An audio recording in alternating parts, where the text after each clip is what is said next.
In Oregon, if you buy car insurance, which everybody has to because it's the law, if you're driving a car, you only have to buy $25,000 worth of coverage, which is not very much at all. But you can get away with buying just that much because that's all the law requires. So when you call up Geico or Progressive or one of the other cheap car insurance companies and say, give me the cheapest policy I can possibly get, like they're telling you on their TV ads, you're going to get $25,000 worth of coverage. That's coverage that you're buying for yourself if you hit somebody. It's also coverage if somebody hits you and they don't have enough insurance.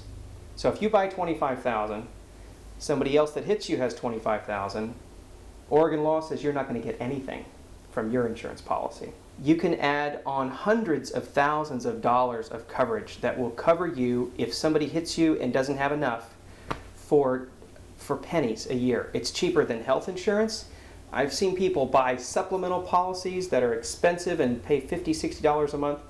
You don't have to do that with car insurance. It's cheap to get above that minimum level. So, I tell everybody this, and my friends and neighbors get sick of hearing me say it, but buy as much as you possibly can. If you, God forbid,